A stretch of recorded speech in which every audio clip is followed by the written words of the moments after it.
टूनी चिड़िया की 3 बेटियां थीं। अब फिर से टूनी चिड़िया अंडा देने वाली थी, लेकिन इस बार टूनी चिड़िया बहुत ज्यादा डरी हुई थी, क्योंकि टूनी चिड़िया को पति को बेटियां बिल्कुल भी पसंद नहीं था और वो डर रही थी अगर इस बार भी अंडे से बेटी हो जाएगी तो न जाने उसका पति क्या करेगा। फिर टूनी चिड़िया एक दिन नदी पर बैठी हुई थी, तभी उधर से बुलबुल कौवा आ जाती है और कहती है, टूनी, कल तुम्हारा पति मुझे मिला था। उसने बताया तुम फिर से अंडा देने वाली हो। क्या ये सच बात है टूनी? हाँ बुलबुल बहन, मैं फिर से अंडा देने वाली हूँ। वो सब तो ठीक है टूनी बहन, लेकिन इस बार बेटी को जन्म ना दे देना। अगर इस बार बेटी हुई या तो फिर तुम्हारा पति तुम्हें घर से बाहर निकाल देगा या दूसरी शादी कर लेगा। समझ में आई टूनी बहन मेरी बात?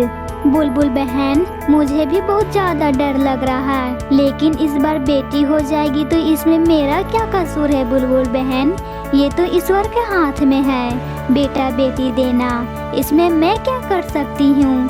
न जाने मेरे पति को ये बात कब समझ में आएगी। ये बात तो तुम्हारा पति ही जानेगा, तुम्हारा क्या कसूर है। अच्छा ठीक है टूनी बहन, अब मैं चलती हूँ, तुम अपना ख्याल रखना।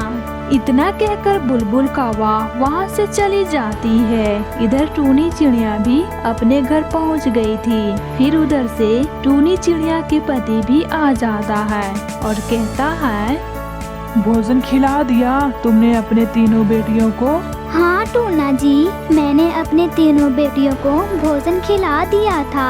तब ठीक है, तुमने अपना काम समय पर कर लिया, लेकिन इस बार मैं चेतावनी दे रहा हूँ, इस बार बेटी को जन्म न दे देना। समझ में आई मेरी बात? और वैसे भी तुम्हारी 3 बेटियों से मैं परेशान हो गया हूँ, अब मैं परेशान नहीं होना चाहता हूँ। मैं अपने बेटे के लिए इस बार ढेर सारा सपना सजा कर रखा हूँ, मेरे सपने को तोड़ मत देना इस बार। मेरे बेटे को इस बार तुम जन्म देना। समझ में आई मेरी बात?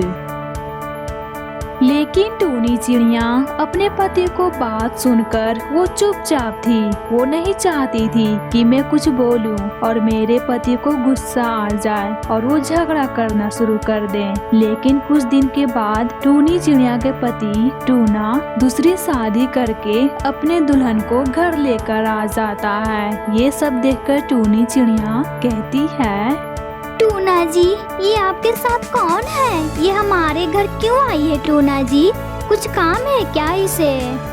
मैं रानू चिड़िया हूँ, तुम्हारी सौतन। ये मेरे पति हैं। टूना जी तुम्हारी शिकायत कर रहे थे कि तुम हरदम बेटियों को ही जन्म देती हो, इसलिए टूना जी हमसे शादी किए हैं। समझी तुम? मैं तुम्हारी सौतन हूँ। टूना जी, मुझे आपसे उम्मीद नहीं थी, आप मेरे पीठ पीछे मेरी सौतन को ले आओगे। इसमें मेरा क्या कसूर है टूना जी? आप मुझे इतना ज्यादा दुख दे रहे हैं। फिर तुम क्या चाहती हो कि मैं बेटे का बाप ना बनूं? तुम्हारे भाग्य में ही सिर्फ बेटियां हैं।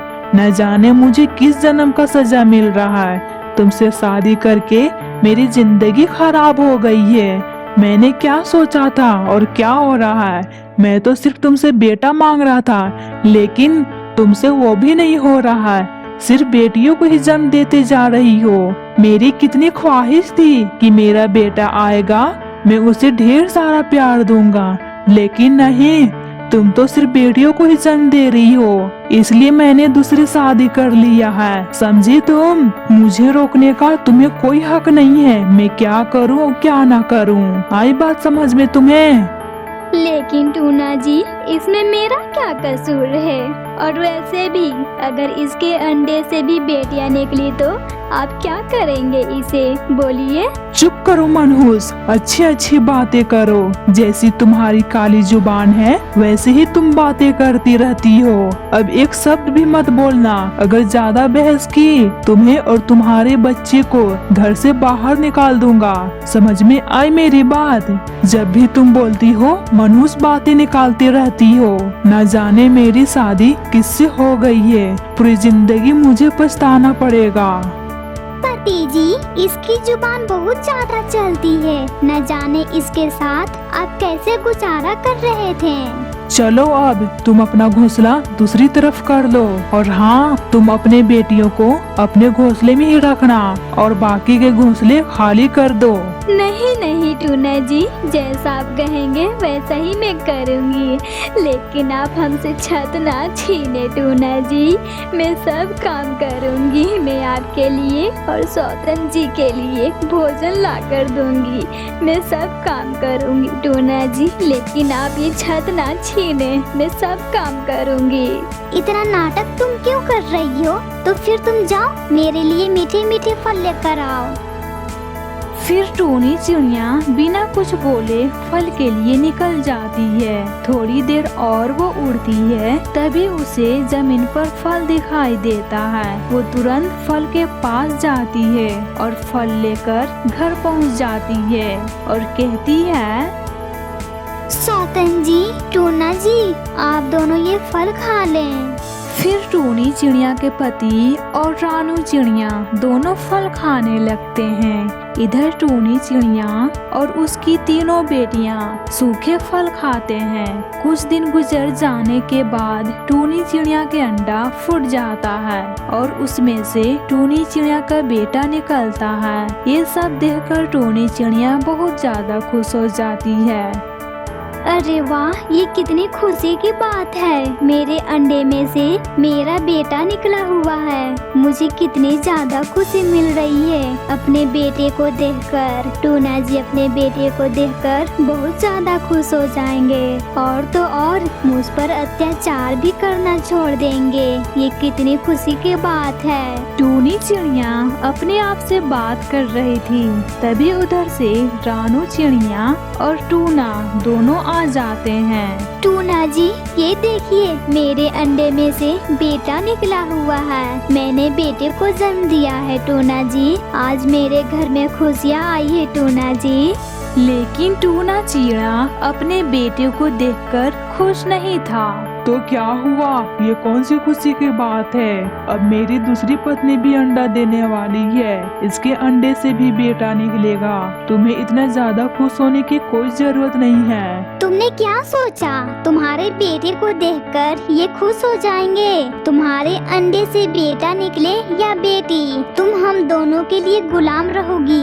आई बात समझ में? फिर कुछ दिन के बाद रानू चिड़िया अंडा देती है। फिर कुछ हफ्ते गुजर जाने के बाद रानू चिड़िया के अंडे में से बच्चा निकल जाता है। ये देखो टूनी, मेरे अंडे में से बेटा निकला हुआ है। तुम सोच रही होगी मेरे अंडे में से बेटी निकलता तो अच्छा लगता, लेकिन तुम्हारा सपना सपना ही रह गया। देखो, मैंने भी बेटे को जन्म दिया है। मैं ऐसा क्यों सोचूंगी? जितना मैं अपने बेटे को देखकर खुश थी, उतना ही तुम्हारे बेटे को देखकर खुशी मिल रही है। दोनों चिड़िया एक दूसरे से बातें कर रहे थे, तभी उधर से टूना आ जाता है। अपने बेटे को देखकर उसे बहुत ज्यादा खुशी मिलती है। जाओ जाओ टूनी, तुम अपने सौतन के लिए भोजन ढूंढ कर ले आओ। ठीक है, अभी मैं जाती हूँ टूना जी। आप मेरे बच्चे को ध्यान रखना, मैं भोजन लेकर तुरंत आ जाऊंगी।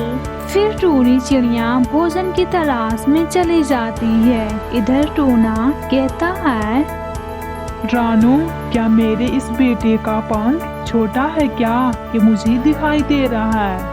टूना की बात सुनकर रानू चिड़िया अपने बच्चे का पंख बहुत ज्यादा गौर से देखती है, लेकिन रानू चिड़िया का बेटा का पंख बहुत ज्यादा छोटा था और वो अपाहिज था। टूना जी, ये सब क्या हो गया टूना जी? अपना बेटा तो अपाहिज है, अपने बेटे का तो पंख है ही नहीं टूना जी।